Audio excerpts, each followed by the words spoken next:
전공법으로 차분하게 푼 애들은 1등급, 그게 아닌 애들은 1등급이 안 나왔다 이건데, 이 학생들의 이렇게 할 수 있었던 본질은 뭐냐면은 요게 핵심입니다. 안녕하세요. 교육 불평등을 만드는 정보 비대칭 부숴버리겠습니다. 내부고발자 남기정입니다. 남원장님, 6월 모평 1등급 비율 알고 계시죠? 영어는 절대평가인데 그럼에도 불구하고 상대평가의 1등급인 4%보다 현저히 낮은 1%가 나왔습니다. 아무래도 학생들이나 이 부모님들은 이 절대평가라는 말에 일정 부분의 함정에 빠진 게 아닌가 생각이 되는데요. 절대평가의 이 소위 말하는 함정이라든가 요걸 어떻게 극복할 수 있을까요? 절대평가의 함정에 대해서 먼저 말씀을 드리겠습니다. 영어는 중학교 때까지 끝낼 수 있다 라고 생각하는 게 흔히 빠지는 함정입니다. 이게 마치 일반론인 것처럼 많이 퍼져 있는데요. 잘하는 아이들이 많다고 하는 대치동 안에서도 중학교 때까지 영어를 끝낸다 라고 할 수 있는 애들은 5%가 안 돼요. 그래서 요거는 좀 구별을 하시면 될 것 같아요. 중학교 때까지 할 수 있는 거는 일반적인 아이들은 고2 모의고사 1등급 정도까지는 어렸을 때부터 차근히 꾸준히 하면은 받을 수가 있는데, 실은 고2 모의고사랑 실제 수능이나 고3 모의평가는 난이도가 엄청나게 달라요. 나오는 어휘의 수준이나 문장 구조나 보기의 까다로움이 굉장히 다르기 때문에 만약에 진짜 중학교 때 영어 끝내기 느낌으로 가시고 싶으면은 수능을 풀어보셔야 돼요. 까다로웠다고 하는 수능을 풀어보셔야 되는 게 주의사항이고요. 또 다른 거 하나 말씀드릴게요. 요새 시대는 수능으로 대학 가는 시대가 아니에요. 그러면 내신이 중요한 시대인데, 영어가 수능에서는 절대평가가 맞지만 내신에서는 상대평가이거든요. 상대평가 중에서도 시수가 거의 가장 많은 과목이 영어예요. 탑3 안에 드는 과목이기 때문에 영어 내신을 망치면은 수시로 좋은 대학교를 갈 수가 없어요. 불가능합니다.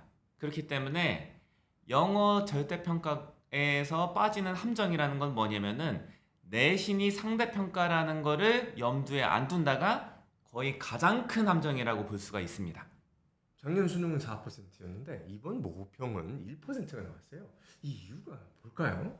모의평가가 어려웠습니다. 어려운 부분이 무엇이었냐면은 지문 난이도나 어휘 이런 것도 어렵긴 했는데, 특히나 학생들이 어렵다고 느낀 것은 보기 선별이 까다롭다고 느꼈을 거예요. 제가 이제 요거는 확실하게 이거 출제하신 분한테 들은 거는 아니지만 짐작되는 내용은 있어요. 뭐 흔히 말하는 초고난도 문항들, 킬러 문항이라고 하는 거를 없애는 게 지금 현재 기조이잖아요. 네. 명목상으로. 그렇기 때문에 지문 난이도를 그냥 무난하게 가져감으로 인해서 그 기조에 협조하고 있다라는 의사를 표현한 것 같아요. 그런데 완전히 시험을 쉽게 낸 의도는 없어요. 그렇기 때문에 보기를 잔뜩 꽈나갖고 틀리게 만든 것이지요. 특히나 어떤 점이 까다로웠냐면은 흔히 말하는 스타 강사들이 알려주는 스킬 있죠?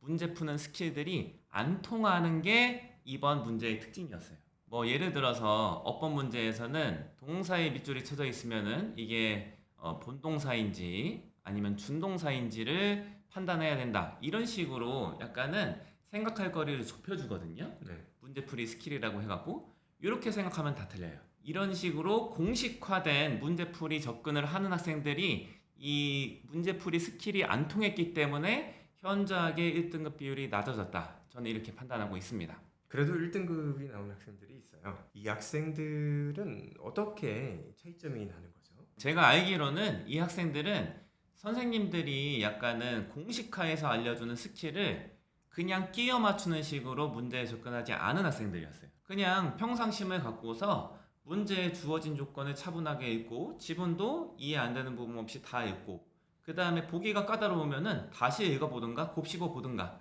이런 식으로 좀 전공법으로 푼 애들이 1등급이 나왔다. 그러지 않고 뭐 빈칸 추론 유형은 뒷부분에 무게를 둬야 된다. 이런 식으로 공식화된 거를 적용하려고 했던 학생들은 1등급이 안 나왔죠. 전공법으로 차분하게 푼 애들은 1등급, 그게 아닌 애들은 1등급이 안 나왔다 이건데, 근데 이제 여기서는 주의할 게 있는데 뭐냐면은 전공법으로 지문 다 읽어보고 보기도 하나하나 꼼꼼하게 따져서 풀 수 있는 애들은 글을 빨리 읽을 수 있는 애들이거든요. 빨리 읽는 게 대충 읽는다는 게 아니에요.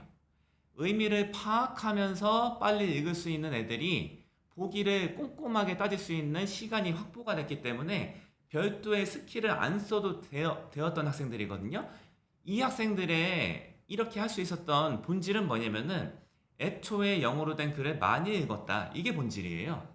그렇기 때문에 빨리 읽음에도 불구하고 의미를 파악하면서 읽는 게 가능하니까 스킬을 안 쓰면서 풀 수가 있는 거죠. 이게 핵심입니다. 그러면 구체적으로 이 중고등학교 아이들은 어떻게 준비하면 될까요?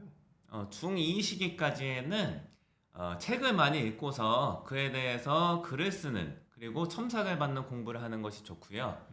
적어도 중3 때부터는 자기가 진학하는 고등학교의 내신 기출문제 학년별로 적어도 2회분씩 풀어서 앞으로 자신이 접하게 되는 문제가 뭔지에 맞춰서 좀 공부를 하는 게 좋고요.